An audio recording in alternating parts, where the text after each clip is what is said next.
Monday morning, the big question. We are just under a week away from Major League Soccer kicking off their 2025 season, the 30th Major League Soccer season. We've seen an increase of international transfers, and the level of the players coming in has increased. MLS seems like they're joining the world ecosystem on transfers. They have cash for trades. There's competition within the league for players. It seems like times are changing. Jason, big question of the day. Yeah. Will we see Major League Soccer level up the quality of play in 2025? Yes. I think the quality of play has been leveling up consistently for the last 10, 15 years at the very least. And I mean, you could argue go all the way back to Beckham and say it started leveling up there. It took a little while before the league committed truly to paying competitive salaries in a lot of cases. One thing that I think is tough for us as American soccer fans and Americans and sports fans as we watch this league grow is we're naturally impatient, right? Yeah. We want to see the league take big steps and big leaps. We're used to American companies, businesses, concerns sort of having financial power and then exercising it in a way that MLS has been a little less interested in doing, I suppose is the way to look at it. I mean, again, Major League Soccer, I don't think is like so strong financially that you could say, oh, they're not using what they've got. The league has taken steps. The league has moved forward. It just feels like they could do more. And we, of course, watch as Americans because we're spoiled and we have access to pretty much every kind of football, soccer, calcio out there. Yeah. We're watching the Premier League every weekend going, why not us? No, it's obviously naive and premature to think that MLS could compete with the Premier League in any realistic way anytime soon. But we at least want to see the league take steps in that direction. But of course, remember, like outside of the top 5 leagues, and even if you go down the table in a lot of those leagues outside of England, MLS is competitive in terms of the money that they spend on transfers, in terms of some of the money that they pay in salaries. I mean, they might not have the same level throughout their roster, right? MLS is still a league where guys 1 through 10, 1 through 12 are getting paid pretty well, and then there's a group of players who are not paid as well. So that talent disparity as reflected by salary still exists on some level, even though it started to get closer together. But yeah, I mean, there aren't that many clubs in the world spending $10 million on transfers. We just happen to see all of them because they all play in the top 5. We compare MLS to those leagues rather than compare them to, say, Belgium or I don't even know, Rob. Think the Portuguese clubs aren't spending $10 million on players. They're buying players out of Brazil for $3 million and $4 million and then selling them for $50 later on. It's what they do.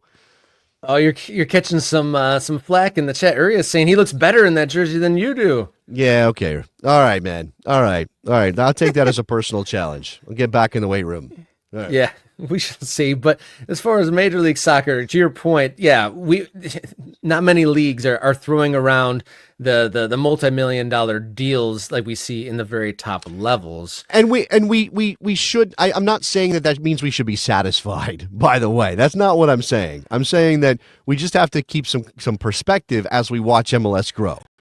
I still want the league to do more, right? I still want them to take some of the training wheels off.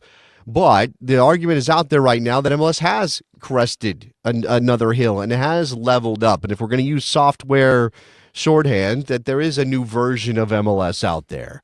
Now, Rob is shaking his head because he wants to do like college football conference comparisons is what you want to do. Yeah, I don't want to use the software. I'm not into the tech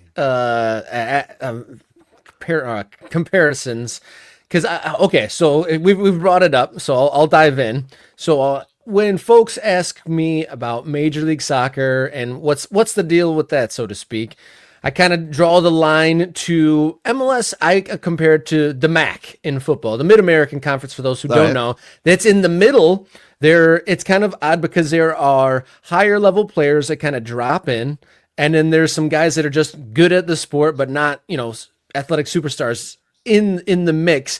And there are times where you could see some highlights, some very entertaining moments, but they're usually because of an oddity or some sort of kind of a chaos moment, not necessarily a front to back quality. And so if Major League Soccer is leveling up and it was the MAC, what would be the next step to compare it to? How Midwestern of you to say the MAC, Mid-American Conference, with schools like Central Michigan University and the University of Toledo and things like that. Ohio and Michigan heavily represented in the MAC. I have a little bit less of a grasp on this. NIL has changed things, right, a little bit in terms of college football. But I think, look, the Premier League is the SEC, right? Yeah, Premier League without is a the doubt. SEC. Then you can get into an argument about the Bundesliga is the Big Ten, or maybe La Liga is the Big Ten, maybe Serie A is the Big Ten, right?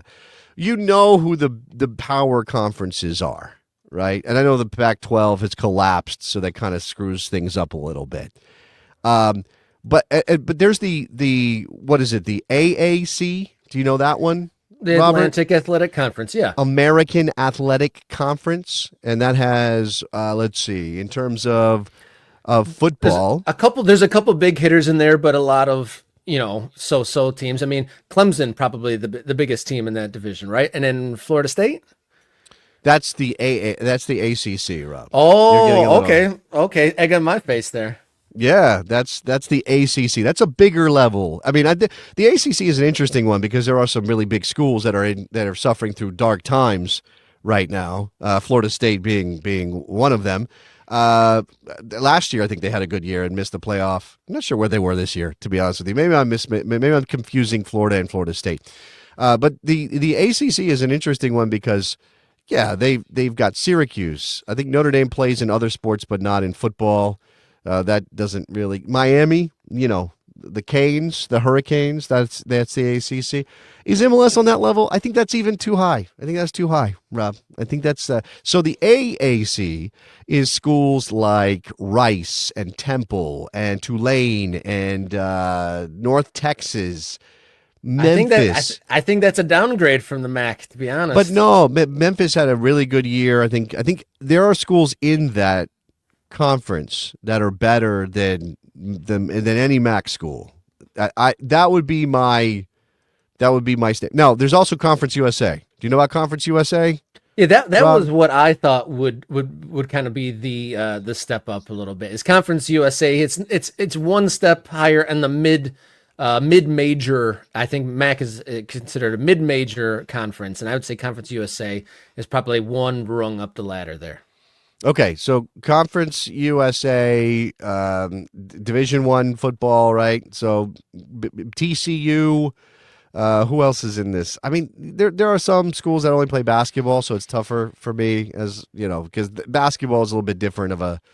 I don't know. Maybe not. Old Conference USA. Maybe not now. Maybe old Big East football, which I don't think Big East football exists anymore, right? Yeah, it is. College football is very, very messy now, so it's not as apples to apples as it could be. But I think that maybe, hopefully, to answer this question, is MLS leveling up? What would be some of the indicators of more thorough quality? Is it the top end, or is it like maybe the lower MLS teams when they play each other? Those are more entertaining and engaging games. Well, okay, look, so obviously one of the things here is that MLS is more competitive top to bottom than most of those leagues that we consider big-time leagues. I mean, obviously the Premier League is interesting as an example of parity, but it's parity built on financial strength. I saw a piece today, it was talking about Manchester United. I think it was Henry Bushnell writing at Yahoo, very good writer, and he was pointing out that the problem for a team like Manchester United is that everybody in the Premier League has money. Yeah. Right? Luton makes more money than the Italian champions. That's right. Everybody in the Premier League has money, and so it creates this very difficult middle. You get punished for mediocrity in a way that maybe you wouldn't get punished for mediocrity if you were a big club suffering through a different kind of, through a bad season in a different league. So that's the problem for Manchester United. Major League Soccer is, there are parity guardrails. There are things that force parity on clubs. But there's obviously now, as we get deeper into 30 years, the 30th year of MLS, sort of there are some differentiators that are coming to the fore that are beyond just like, did you hire the right coach, right? Or did you draft well? And I think that, we may not see a big stretching of the haves and the have-nots in MLS. And look what LA Galaxy had to do this offseason with their roster because they won a championship. Everybody asked for more money. They couldn't fit everybody under the budget. They had to make moves that nobody really loves. So I think that, when you talk about like comparing MLS to some other sport, like it's really, you look for the sport, look for the conference where everybody can beat everybody else. That to me is the thing about MLS. Yep. We shall see opening day Saturday. Are you ready for 10 months of Major League Soccer starting on Saturday? I'm always ready. This is the thing about choosing this sport. There is no off season. There's no break. We don't. My wife's like, oh, when does things slow down? Never. They never slow down. If it's not European season, it's MLS or it's the summer tournaments or whatever's happening. So I'm ready. Let's do it. All right, that does it for Mondays. Whew, couldn't wait. I can't wait for Friday, I guess. But that is a Monday's morning kick around. Thank you for tuning in. Like and subscribe to the channels. We surpassed 800 on our way to 1,000. So be the next to do so. Follow us on social media at mkickaround and write us a note, morningkickaround@gmail.com. Or if you'd like to support with a little bit of pocket change, ko-fi.com/morningkickaround for one time or a regular donation. All right, your Monday morning's been kicked. We will see you next on Wednesday. Until then, enjoy your soccer.